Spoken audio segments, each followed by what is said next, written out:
चिकित्सा शास्त्र का महात्म्य भाग 2।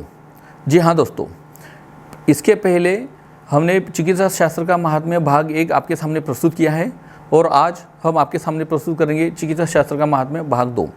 चिकित्सा शास्त्र ऐसा एकमात्र शास्त्र दुनिया में मौजूद है कि जिसका ज्ञान आपको, आपके परिवार को और समाज को और विश्व को आप इस ध्यान के द्वारा कर सकते हैं।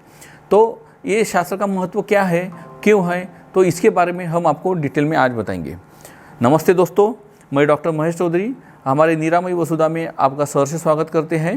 तो चिकित्सा शास्त्र का महात्म्य की आज हम चर्चा करेंगे। सुखार्थी वैद्य की पूजा करनी चाहिए, ऐसा शास्त्र में कहा है। उसके बारे में उन्होंने कहा है कि अजरैस्तय अमरैस्तावद विबुधे साधि पै ध्रुवै पूज्यते प्रयतैर अश्विनौ विषजाम वीति, ऐसा चरक चिकित्सा में कहा है। और इसके साथ कहा है मृत्युर्व्याधि जरा अवश्य दुख प्राय सुखार्थी भी किम पुनर्भिषजो मर्ते पूज्यास्त्युनार्ति शक्तितः, ऐसा चरक जी ने कहा है। अजर मतलब जो कभी रुद्ध नहीं होते, अमर जो कभी मरते नहीं, जिनका कभी मृत्यु नहीं होती, ऐसे देवता अपने राजा इंद्र के साथ में सावधानीपूर्वक निश्चित रूप से ही देवगणों के चिकित्सक अश्विनी कुमारों की पूजा करते हैं। मतलब जो देवगण जो कभी रुद्ध नहीं होते, जो कभी मरते नहीं, जिनको मृत्यु का भय नहीं होते, ऐसे देवगण भी, इंद्र भगवान भी, ऐसे सब देवतागण उनके जो वैद्य है ऐसे अश्विनी कुमार की पूजा करते हैं। और मृत्यु, व्याधि, जरा, बुढ़ापा के वशीभूत तथा अनेक प्रकार के दुखों से दुखित होते हुए भी सुख की इच्छा रखने वाला मनुष्य द्वारा अपने संपूर्ण शक्ति से भी अधिक मात्रा में सत वैद्य की पूजा करनी चाहिए, ऐसे शास्त्र में कहा है। मतलब जो जिन देवता जो कभी बूढ़े नहीं होते, जो मरते नहीं, वो भी वैद्यों की पूजा करते हैं, उनके वैद्यों की पूजा करते हैं। तो जो लोग व्याधि से पीड़ित होते हैं, जो मनुष्यगण बूढ़े होते हैं, जिनका मृत्यु का भय होता है, ऐसे मनुष्यों ने तो उनके वैद्य की पूजा तो अवश्य ही करनी चाहिए, ऐसा चिकित्सा शास्त्र में वैद्य की महत्ता बताई गई है। तात्पर्य यह है कि रोग या फिर वृद्धावस्था, मृत्यु भय से निर्भय रहने वाले देवतागण भी जब स्वास्थ्य रक्षक वैद्य की पूजा करते हैं तो मनुष्य ने जरूर करनी चाहिए। आगे चिकित्सा शास्त्र में कहा है प्राणाचार्य। प्राणाचार्य के परिचय में कहते हैं शीलवान मतिमान युक्तो द्विजाति शास्त्र पारंगतः प्राणिर्भीर गुरुवत पूज्य प्राणाचार्य सही स्मृतः। इसका मतलब यह है कि जिस चिकित्सक का शील अच्छा हो, सदाचार हो, जो बुद्धिमान हो, बुद्धि से युक्त हो, अपने कार्य में तत्पर हो और द्विजाति मतलब ब्राह्मण, क्षत्रिय, वैश्य इन जाति में उत्पन्न हो, या जिसने विधिवत आयुर्वेद शास्त्र का ज्ञान प्राप्त किया है तथा अनेक शास्त्रों का पारंगत हो, ऐसे वैद्य को प्राणाचार्य कहते हैं। उनकी सदा पूजा करनी चाहिए, आदर सत्कार करना चाहिए, उनको गुरु के समान उनकी सेवा करनी चाहिए। आगे कहा है वैद्य जन्म से नहीं होता है, वैद्य अपने कर्म से होता है। विद्या समाप्तो ही बीशजो द्वितीया जाति रुच्यते अश्नो वैद्य शब्द ही न वैद्य पूर्व जन्मना। चरक चिकित्सा स्थान में आचार्य चरक जी ने कहा है कि विद्या मतलब शास्त्राभ्यास या कर्माभ्यास के समाप्त हो जाने पर ही चिकित्सक की दूसरी जाति हो जाती है, तभी वैद्य कहे जाने के योग्य होता है। क्योंकि वैद्य की उपाधि किसी को पहले जन्म से नहीं होती है, वो उसे बाद में प्राप्त होती है। इसके अलावा शास्त्र में कहा है वैद्य को द्विज भी कहा गया है। द्विज की संज्ञा भी वैद्य के लिए इस्तेमाल करते हैं। विद्या समाप्तो ब्राह्मम वा सत्वम आर्षम अथापि वा ध्रुवम अविशति ध्यान तस्माद् वेद्यो द्विजः स्मृतः। इसका मतलब होता है कि संपूर्ण विद्या का ग्रहण कर लेने के बाद शिष्य में ब्राह्म सत्व और आर्ष सत्व का प्रवेश ज्ञान प्राप्त होने के कारण निश्चित रूप से ही उसमें ये ज्ञान प्राप्त हो जाता है, इसलिए वैद्य को द्विज कहा जाता है। इसके अलावा कहते हैं द्विजायते इति द्विजः, जिसको 2 बार जन्म हो उसे द्विज कहते हैं, 2 बार जन्म हुआ।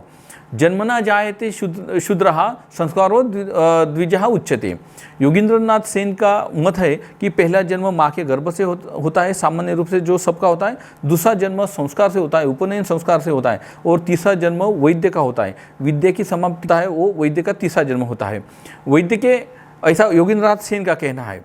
वैद्य के प्रति रोगी ने क्या कर्तव्य करना चाहिए, रोगी ने वैद्य के साथ कैसा व्यवहार करना चाहिए, इसके बारे में शास्त्र में कहा है नैभिध्यायेन च आक्रोशेत दहितम न समाचरित प्राणाचार्य बुधा क्वचित छिन्नम आयुर्म नित्वरम। जो कोई मनुष्य स्थिर मतलब अविनाशील आयु की इच्छा करता हो, वह विद्वान प्राणाचार्य जो उत्तम चिकित्सक है उसके धन आदि को लेने की इच्छा न करे।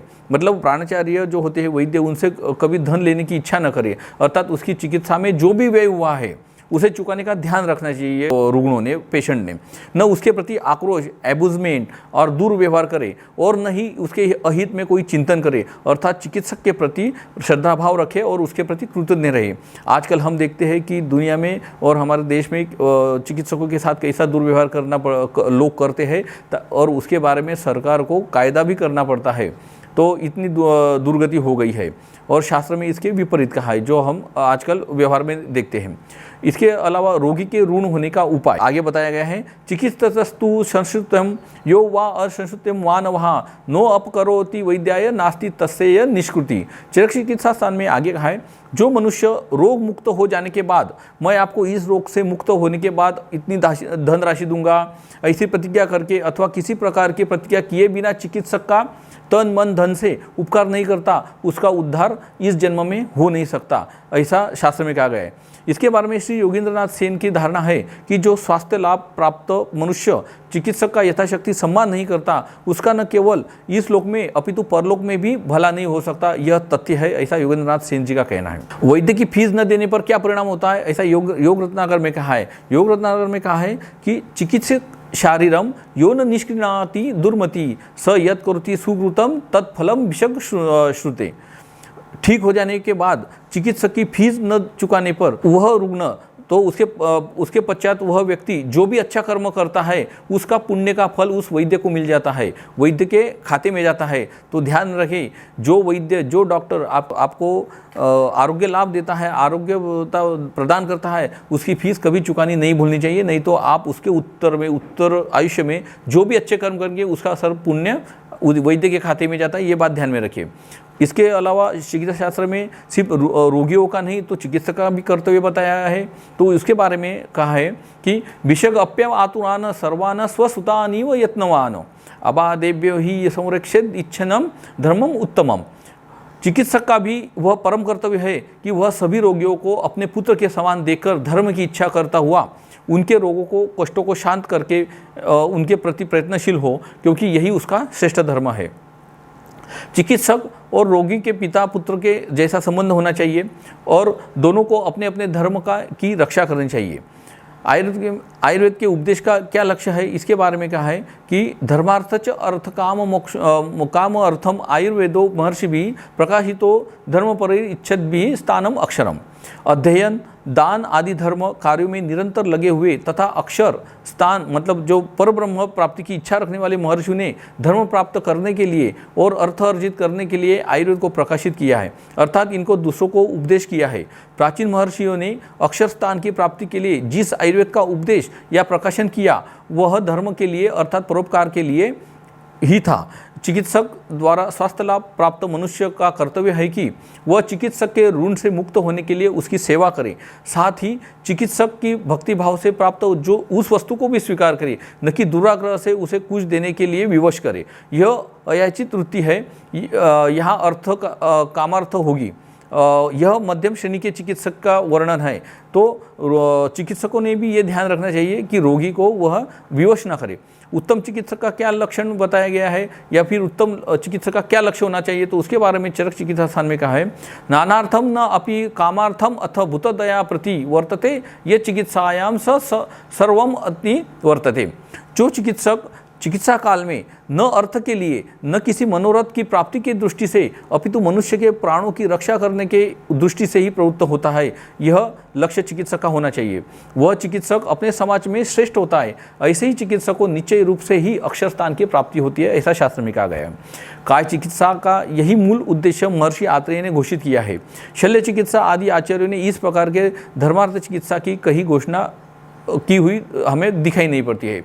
जीविका के लिए आयुर्वेद नहीं है, ये बात चिकित्सकों ने भी ध्यान रखनी चाहिए। इसके बारे में आचार्य चरक जी कहते हैं, कुर्वते ए तु वित्यर्थम चिकित्सा पुण्यम विक्रयम ते ही हित्वा कांचनम राशि पांशु राशिम उपासते। जो चिकित्सक अपनी आजीविका के चलाने के लिए इस पुण्यतम आयुर्वेदीय चिकित्सा को सौदे की भांति बेचा करते हैं, वे स्वर्ण राशि के समान प्राप्त होने वाले धर्म को छोड़कर धूल बटोरा करते हैं। आजकल जो चिकित्सा का विक्रय हो रहा है, इसके निषेध का संकेत त्रिकालश ऋषियों के ऋषियों ने पहले ही कर डाला है। व्यवसाय की दृष्टि धर्म संग्रह में सदैव बाधक होता रहा है।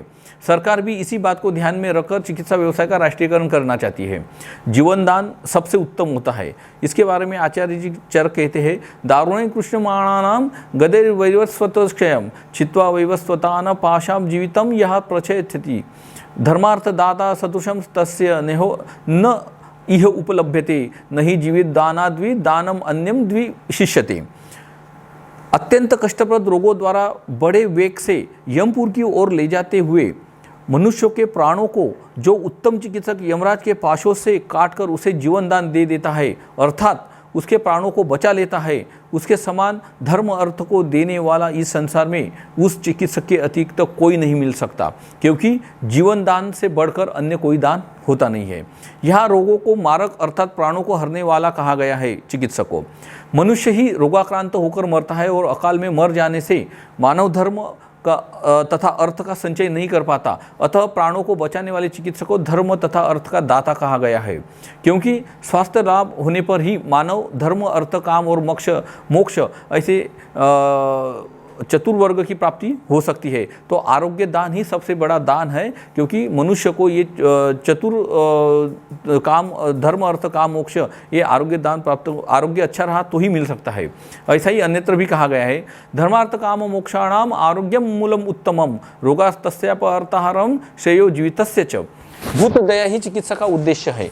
परो भूत दया धर्म इति मत्वा चिकित्सया वर्तते यह स सिद्धार्थम सुखम अत्यंतम अश्नुते।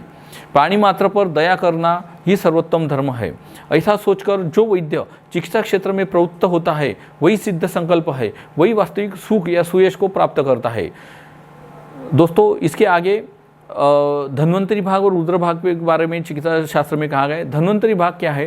तो अर्ध सिद्ध रस से तैल घृतम योर लेहस्य भोगो अष्टमहा संसिद्धा खील लोह चूर्णम वटिका दिनाम तथा सप्तमहा यो दिएत विचकवराय गदिति भी निर्दिश्यम धन्वंतरीम सर्वारोगा सुखाप्तये निगदितो भागसा धन्वंतरे। समस्त आरोग्य और सुख की प्राप्ति के लिए धन्वंतरी भगवान का नाम लेकर रोगी मनुष्य से सिद्ध रस का आधा हिस्सा तेल घृत और लेह गोलियों का 7वां हिस्सा जो वैद्यराज को दिया जाता है उसे धन्वंतरी भाग कहते हैं। मतलब जो दवा जिस पेशेंट के लिए की जाती है उसका जो हिस्सा चिकित्सक को मिलता है या चिकित्सक लेता है उसे धन्वंतरी भाग कहते हैं। इसके अलावा रुद्रभाग कहते हैं। रुद्रभाग का वर्णन शास्त्र में ऐसा कहा है, वैषज्यम कृत द्रव्यस्य भागो एकादशो ही यहाँ वर्णिरभ्यो गृह्यते वैद्य रुद्रभाग स उच्यते। ऐसा रसरत्न समुच्चय में कहा गया है। वैद्य औषधि के बेचने मतलब जो व्यापारी लोग होते हैं उसे बिकी हुई औषधियों का जो 11वां भाग लेते हैं उसे रुद्रभाग कहते हैं। आजकल जो MR लोग आते हैं और जो वैद्य को सैंपल देते हैं तो वो रुद्रभाग हम कह सकते हैं। तो दोस्तों, ऐसा था हमारे चिकित्सा शास्त्र का महात्म्य भाग 2। हम आशा करते हैं कि आपको यह जो इन्फॉर्मेशन जो ज्ञान हमने आपको इस वीडियो के द्वारा दिया है वो आपको ज़रूर पसंद आया होगा। और हम आशा करते हैं कि आप इन विचारों से इन जो नियम बताए दिए शास्त्रों में उसके हिसाब से ही आप चिकित्सक से व्यवहार करेंगे और चिकित्सक भी रुग्णों से व्यवहार करेंगे। हम इसे आशा रखते हैं। अगर आपको यह वीडियो अच्छा लगा है तो हमारे YouTube चैनल को जरूर सब्सक्राइब कीजिए, अपने दोस्तों के साथ में शेयर कीजिए और बेल आइकॉन जरूर दबाइए। धन्यवाद।